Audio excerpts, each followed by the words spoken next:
Welcome to Lesson 4 of Section 2 of the BJCP Training Program from the Brewers Anonymous Homebrew Club. We are continuing to talk about exams, ranks, and points in this lesson, and this lesson is going to focus on judge ranks. Now, this is a subject we know for sure we are going to get questions on in our entrance exam, and that's because they are all going to come from the list of true or false questions that we already have that have been provided to us by the BJCP for preparing for our exam. Now, while we already have the only questions that are going to involve anything about judge ranks in our possession and in our study criteria, we're still going to talk about the subject because, one, it's an important thing to know. Two, it'll help you identify those questions better and get the correct answer. And third, it may be something you want to know as you go on this journey into your certification. You might want to see where you may be starting and where you're going to go from there. So we'll take a little bit here to talk about the various ranks that are available in this program. And the judging ranks all start with a provisional judge. A provisional judge is someone who's passed the entrance exam. Now, they don't get a judging record. And a judging record is tied to an account that you're assigned on the BJCP website that tracks all of your progress. Now, a lot of the scoring applications and competition software also record your points for your reference, but they're not officially recorded with the BJCP directly until you have this judging record. Now, because this person has passed the entrance exam, they've shown additional skill and they've earned this temporary rank to put on the score sheets when they go to judge at competitions. Exactly like the time limit from the entrance exam to taking the judging exam, this rank expires in 1 year. After that 1 year passes, if you've not taken your judging exam, you also lose this rank title. Following provisional judge is a rank pending judge, and that is assigned to someone that has taken the judging exam, but the exam has not been scored yet. After rank pending judge, possibly, you could get the apprentice judge rank. And that is assigned to anyone that has taken the judging exam but has not passed. This also is a time-limited rank, but it's 2 years time limit. You now have 2 years to take the judging exam again, improve your score, and move up in rank. At this level, you are a member of the BJCP, but you don't have full member privileges. And the example they give of what you aren't able to do, not being a full member, is vote. And there's yearly voting for regional representatives, the board of directors, all the positions that it takes to run the BJCP. But now let's start talking about the ranks when you do pass your judging exam.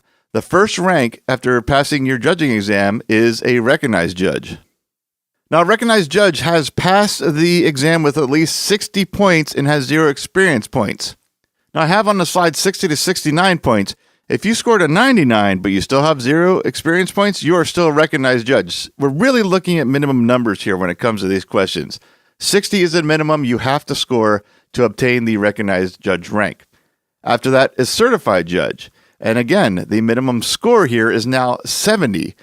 You now also need some experience points. You need a minimum of 5 experience points. And experience points is going to be a lesson following this. So if you don't know what those are, they're going to be explained very soon.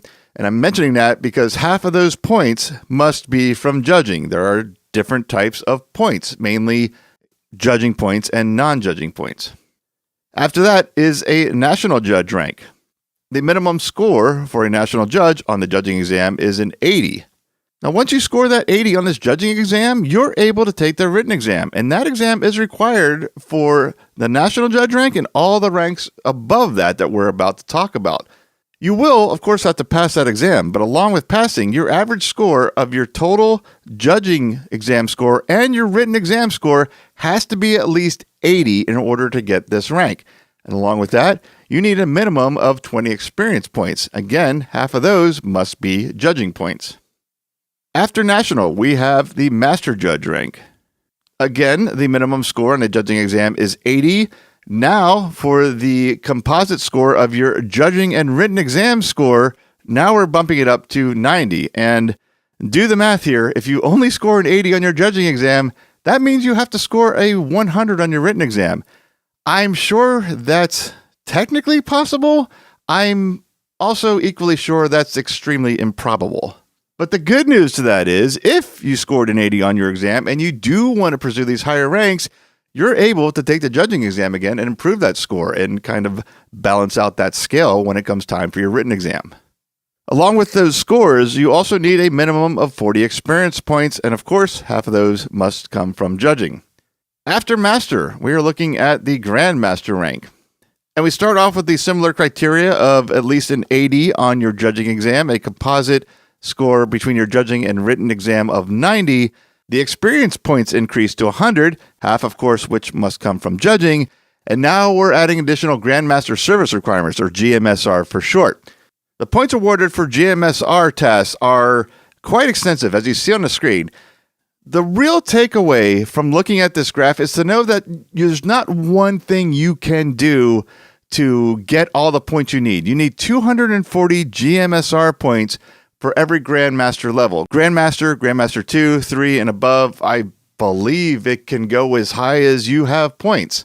But my point is, there's various different ways that you have to earn these. And I do recommend reading through this graph to, one, understand what those requirements are, and to kind of have them freshly in your memory when it comes time to the exam. But beyond that, we're not going to look at these in any more detail.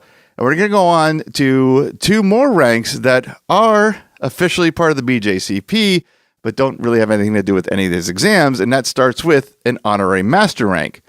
This is a temporary rank for judges who serve as regional representatives or directors for the program, meaning the BJCP. It's intended to only last for the duration of the service, but it may be awarded permanently by the BJCP Board of Directors.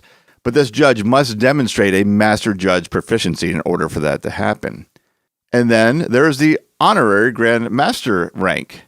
This is a permanent rank awarded to individuals by the BJCP Board of Directors. It's a recognition for extraordinarily long and meritorious service. And that service must be significant, meaningful, and sustained work for the BJCP. Now, before you get any ideas of skipping all these exams and trying to get an Honorary Grand Master permanent rank, I got a little bad news. It's only ever been awarded once. So that is the judging ranks, and there is a lot of information in there and quite a bit of detail to know for the exam. So to accompany this lesson, we put together this PDF file that is everything that we just talked about at a quick and easy glance if you need it for the exam. Again, the online entrance exam is open book, so this is available to you to use if you feel like you need it. And on that, that's it for this lesson, so let's go on to the next.